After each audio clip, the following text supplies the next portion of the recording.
اولا به همه آنهایی که اینجا آمدن سلام و درود میگویم. واقعا حضور داشتن شما در اینجا برای انسان شخصا برای من یک غرور و یک الهام میبخشد تا در مبارزه خود باز هم ثابت قدم باشیم، باز هم دوام کنیم. یعنی این معنای آن را دارد که ما در راه حق و در راه راست قرار داریم، در راه مبارزه برای آزادی خود، در راه مبارزه برای دفاع از حق و حقوق خود، در راه مبارزه برای آزادی کشور و وطن و زادگاه خود. اینجا مردم از تمام منطقه‌های تاجیکستان حضور دارند. فرق ندارد از ولایت سوغد است، از بدخشان است، از خراسان است. همه ما فرزند یک سرزمینیم. همه ما یک مصیبت داریم. در سر ما یک دیکتاتور است و آن را ما باید از پیش روی خود دور کنیم.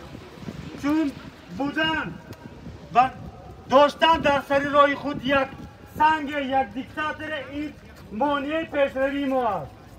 حالا رحمانوف میخواد با سفر خود به اروپا و یا امریکا به مردم، به ملت تاجیکستان نشان دهد که مرا قبول دارند در دیگر کشورها، سیاست مرا قبول دارند، با اون کاری که من در تاجیکستان میکنم، با اون فرمانی که من برای تیرباران کردن مردم روشن و بدخشان دادم، این حق بود، درست بود. نه، نامعقول کرده رحمانوف، نامعقول کردی. یک بار دیگر تو دیکتاتور هستی، دستانی تو آلوده به خون این ملت است.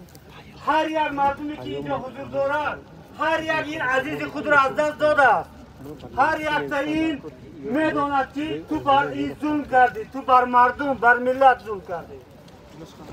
ما تاجیکانی که حالا در اروپا قرار داریم، میدانم که در وطن، در کشور همه ما عزیزان خود را داریم.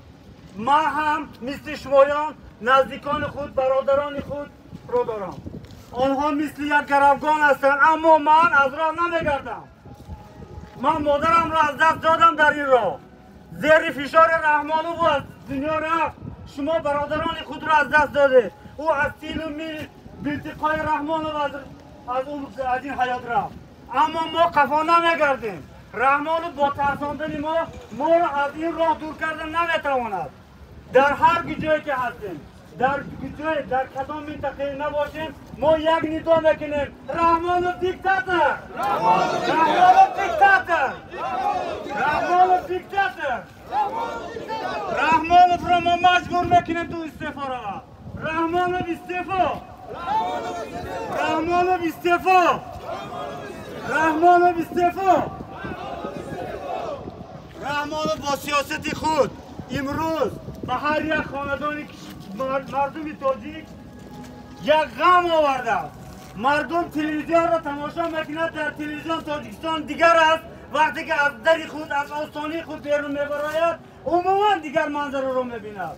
کوچه های ویران، مردم بی‌سروبان، گرسنه، مهاجرای سرسام در زندان، مادرانی که هر روز در طلب یک نان با نوار به مهاجران مراجعت میکند که کمک کنه.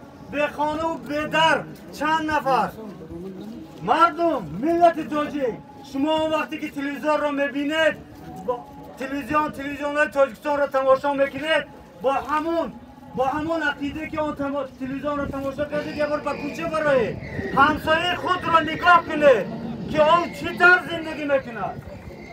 با منطقه خود، دهه خود، شهر خود نگاه کنید که مردم چی حال دارد.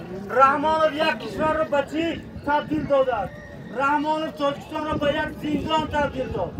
مردم تاجیک را به یک مهاجری که در تمام کشورها مهاجرین مهنتی رو میگیرند، الان تاجیک را میکنند در بیارند. ما بسیار در میدان هستیم. کشور ما دارایی بسیار دارد و امکان دارد که ما بهترین زندگی را داشته باشیم. اما برای صاحب شدن به این بهترین زندگی با خود باید حرکت کنیم. همون نفرهایی که در تاجیکستان هستند، از روی امکانیت های خود، آن تاجیکانی که در خارج هستند، آنها نیز از روی امکانیت های خود باید طلب کنند، باید حق خود را، حق حلال خود را طلب کنند. شما فکر نکنید که به هم بایگری که در تلویزیون تنها رحمان و خاندان او صاحب هستند. نه، این خیلی نیست. آن مال و ملک ما هم هست. آن در آن حق و حلال ما نیست هست. در زندانهای تاجیکستان این زندانی‌ها را تماشا کنید. این زندانی‌ها برای چی زندان شدند؟ چون اینها از حق خود دفاع کردند. آنها حقیقت را گفتند. آنها برای مردم خود خواستند، نه برای خود. شما فکر بکنید که استاد سیفالله زاده برای چی در زندان است؟ او میتوانست یک زندگی آرام داشته باشد. میتوانست برای چی کار نکرد؟ او برای ملت خود صدا بلند کرد و حالا در زندان است. یا استاد حیید برای چی عمر بعد در زندان است؟ او فرزند مگر نداشت؟ او مگر خانه و در و زن و فرزند نداشت؟ آینه نداشت؟ داشت البته، اما چرا اونجاست؟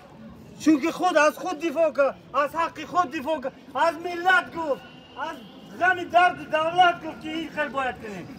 چهارشنبه رو برای چی زندان کردیم؟ برای چی چهارشنبه در زندان است؟ برای چی؟ برای اون که خواست با زبان خودش گپ زند؟ آیا این خیانت است؟ آیا این جنایت است؟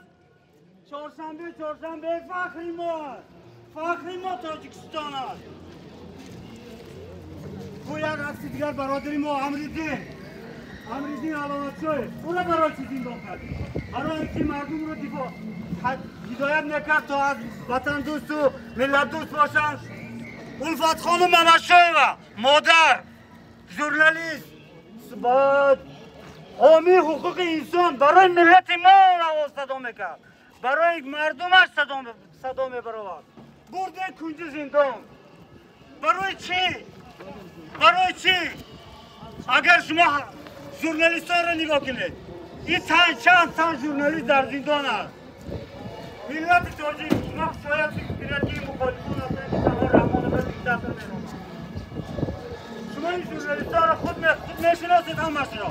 دلیر را نمیشناسید، عبدالله را نمیشناسید. اینا از تنه بدن شما هستند، از تنه بدن همه ما هستند. برای چی در زندان هستند؟ برای چی؟ چون که حقیقت را گفتم، چون که آشکار کردم و حال امروزی تاجیکستان در زندان هست.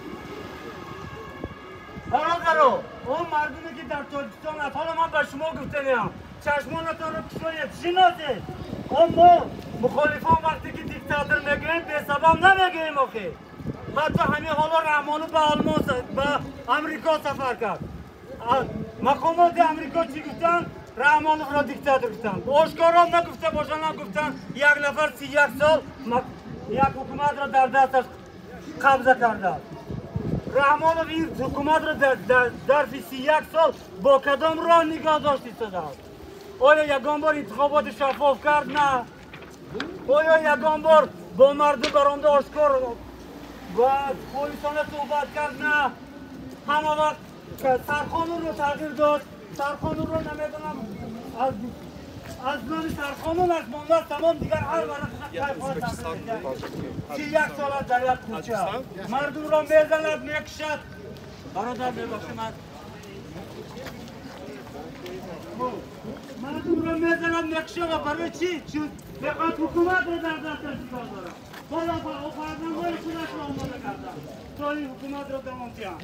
شما چی میخواهید؟ خانوادگی باشد در تاجیکستان؟ آیا مادر تاجیک غیر از رحمان دیگر رهبر تولد کرده نمیتواند؟ ای مردم بیادر شوید، حقیقت را نگاه کنید. من این بر مراجعت من به مردمی که در داخل تاجیکستان بود. برای چیز بسیار گپ زدم، اما وقتی اساسی باید میگفتم. نمیگفتم نمیشد. درد دارم. پیش مرا گرفته نمیشه. باید پرانه دمو میگیرم.